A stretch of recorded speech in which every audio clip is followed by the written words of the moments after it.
Good day to you over there and welcome to today's economics class.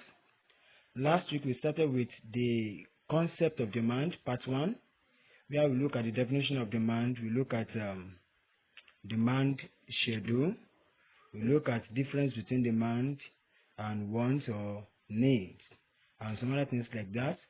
Today we shall be going straight to demand curve. Demand curve. When we talk about demand curve, what does it mean?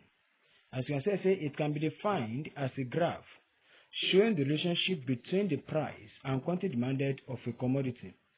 A graph, it is in form of a graph. It shows the relationship that exists between the price and the quantity demanded of a particular commodity. That is, you mark them against each other. So how do they relate? And how do we get, from where do we get our demand curve? We normally derive our demand curve from the demand schedule, that is the table that shows the relationship that exists between price of a particular commodity and the quantity demanded of such a commodity at various prices. Now let's look at how to construct a demand curve. Constructing a demand curve, I'll be using this table as an example. You can see the table here. Says the table above shows the demand schedule of Mr. James for the purchase of eggs in a month. So from the table, you have to construct a demand curve. So when the price is 2 naira, you could buy 8,000 pieces of eggs as 3 naira, 7,000, 4 naira, 6,000, and so on until it gets to 9 naira and you can only afford to buy 1,000 pieces of egg. Now, when you are constructing a demand curve, your price is always on the y-axis, while the quantity demanded is on the x-axis. Price on the y-axis and quantity demanded on the x-axis. And from this graph, what we can deduce is this. We can look at it when the price is 2 naira, the Mr. James was able to demand for 8,000 units or 8,000 pieces of eggs. You can see it on that graph at the price of 2 naira, 8,000 pieces of eggs were demanded for. At 3,000 naira, at 3 naira, 7,000 was demanded for. You can always trace that on the graph. You can see line showing the traces for each one of them until when you get to 9 naira, when that is the price has increased to 9 naira now, and the quantity demanded has also fallen to that of 1,000 naira. To that of 1,000 naira. So that is how to construct a demand curve. To construct a demand curve. And now, having looked at that, what are the various determinants of demand? Because when you're talking about, okay, this is when the price goes up, somebody will demand for this. When the price comes down, somebody will demand for it. What are the various factors that affect demand? That is, those determinants of demand. There are basically two determinants of demand. We have price as a determinant, and we have other non-price factors. Other non-price factors, which includes needs, income, preferences, habits, price of substitution, price of complements, and expectations. Now let's look at the following ones as they affect the demand for a particular commodity. The very first one is price. Price. When you're talking about the price, it says this is the price of the commodity in question. That is the price of the commodity you want to buy. And the higher the price of such a commodity, the lower the quantity demanded of such a commodity, and the lower the price, the higher the price, and the lower the price, the higher the quantity demanded of such a commodity. This is the only factor that brings about what we call movement along the same demand curve. It brings about the movement along the same demand curve. When we continue in this lesson, we are still going to see that movement along the same demand curve and shift in the demand curve. The second determinant is income.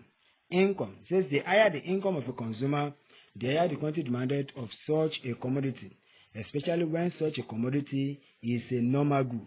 When it's a normal good, as the income of a consumer increases, he wants to buy more of such a product. And if the income reduces, you can only buy less of such a commodity. That is, can only demand for less of such commodity. Then price of related goods. Price of related goods. This deals with goods that have close substitutes. Goods that have close substitutes. Don't forget, last week in our previous lesson we talked about goods that have close substitutes. That is, when the price of a particular substitute increases, consumers tend to go to other products that serves the same purpose but with lower price. And when the price of a particular close substitute falls or decreases, people go for it and they leave that one that its price increases. Then we have taste and preference.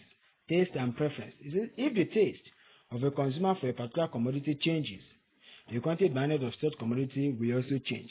Now, if the taste, the satisfaction a consumer thinks it derives from the consumption of a particular product changes, and he doesn't want to consume more of that product again, and decides to shift to consuming another product, what will happen to the quantity demanded of such a product?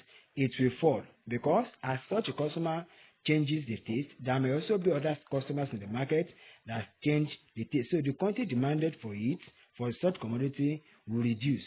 But if that consumer decides that, okay, I love the taste of this product and I have preference for this product, he wants to consume more of such a product, and thereby what will happen? The quantity demanded of such product will increase. Another one here is expectation. Expectation is a situation where consumers anticipate that the price of a commodity will rise in the nearest future. When they say that, oh, when that's well, okay, let's say for instance the price of a gallon of palm oil, let's say it's possible that it increases in the nearest future, the quantity demanded for such products will increase now, because consumers want to buy it at a lower price now than buying it when the price actually increases. The number of buyers. Number of buyers in the market for a particular product will determine the quantity of such products demanded. If the number of buyers in the market are many, if the number increases, then the quantity demanded for such a product will increase. And if the numbers of buyers in the market reduces, the quantity demanded for such a product will also reduce. Now, at the other time I talked about movement along the demand curve. Movement along the demand curve. So this is also known as changes in quantity demanded of a commodity. It's known as changes in quantity demanded of a commodity, and I told you it only happens as a result of changes in price. It only happens as a result of changes in price of the commodity we are talking about. Changes in price of the commodity we are talking about, that is, if the price of the commodity increases, the quantity demanded will reduce, and if the price of that commodity reduces, the quantity demanded will increase. It happens only when the price of the commodity in consideration changes. Now, let's look at this. Look at this graph here. If you look at this graph, you can see the price. We have price P1, price P2, quantity demanded 1, and Q2, that is quantity demanded 1 and quantity demanded 2. And you can see those points, point A and point B. It says, let's say this is the price of coffee. At point A, price is what? At point A, price is P1 and quantity demanded is what? Is Q1. But at point B, price is P2 and quantity demanded is Q2. Now, what does it mean? Let's look at what we have here. Look at, I said the arrows. Arrows pointing downward shows the movement from point A to point B, indicating that what? As the price goes down from P1, that is price 1, to price 2, the quantity demanded increases from Q1 to Q2, that is quantity demanded increases from left-hand side to right-hand side of Q2. While arrow pointing upward shows the movement from point B to point A, indicating that as the price goes up, that is from price is at P2, let's say 10 naira, and it increases now to 20 naira, what happens? The quantity demanded also falls from what? From Q2 back to Q1, that is coming from right hand side to the left hand side. And that is the justification when they ask you, okay, the graph, the curve of a demand, the demand curve, the slope of demand curve slopes downward from left to right, and they ask you to defend that. You can just tell them that, okay, it is as a result of the fact that when the price goes up, the quantity demanded reduces, that is coming from the right hand side to left hand side, and when the price comes down, quantity demanded increases, that is from left hand side to the right hand side. It says these actions take place on the same demand curve, that is just the movements along the same demand curve. We do not need to draw any other demand curve, either to the inward or to the outward. Then the next one here is shift of the demand curve. Shift of the demand curve. This is a situation whereby it is other factors that bring about change in demand. This time around, not change in quantity demanded, but change in demand. Shift of the demand curve. So the demand curve can either shift outward or shift inward. So this is also known as changes in demand, as opposed to a movement, that is changes in quantity demanded of a commodity. It happens when other determinants of demand aside the price of the commodity in consideration change. Now, look at this graph. Let's look at this graph. Don't forget the other time we have talked about other factors apart from price that can bring about, that determines demand. We talk about taste and preference. We talk about number of buyers in the market. We talk about price of clothes substitutes and so on like that. So look at this graph. Look at it. We have Q1, QO, then Q2, then we see the price at PO. What does it? Let's say that our price is fixed for coffee here. What does it mean? Look at it. It says using increase in income of consumers. That is, let's assume that the income of this consumer increases. What will happen? The demand for coffee as a normal product will also increase. That is, now not only one consumer now, many other consumers. That is, the demand curve shifting from QO to Q2. That is shifting outward. That is, when there's a shift outward, it means that there is an increase in demand. And I say this is applicable to normal goods. Normal goods. Then, when the demand for coffee, the demand coffee will increase. That is shift inward. That is shifting from Q2 to Q1. You can see it shifting from QO to Q1 when what happens? When the income reduces. When the income of such a consumer reduces, then the demand will also reduce. Demand will also reduce. The next one here is using change in the price of related goods. And we are going to look at close substitutes and complementary goods. Like we have talked about close substitute a lot.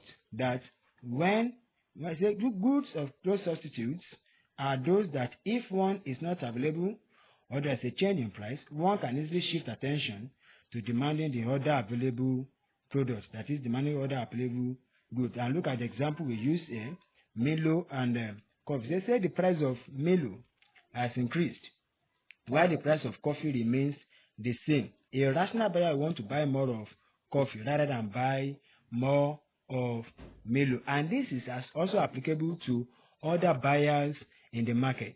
So as a result of that, what will happen? The quantity, the number of buyers buying coffee will increase.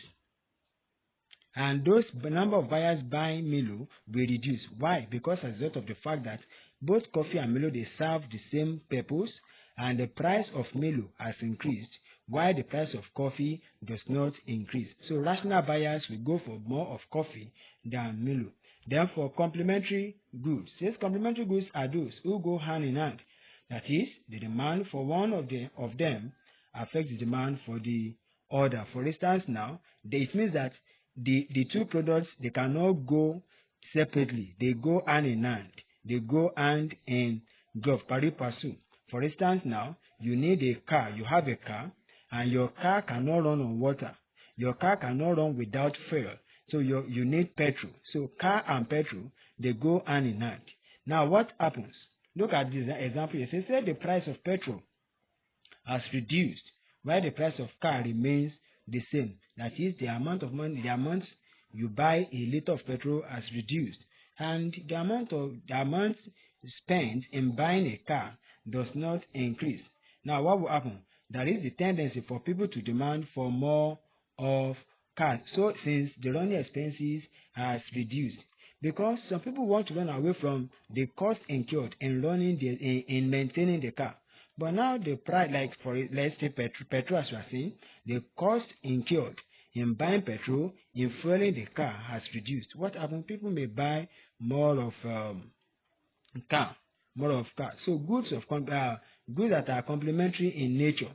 When there is a reduction in the price of one of the goods, there is tendency for more buyers to buy more of such goods.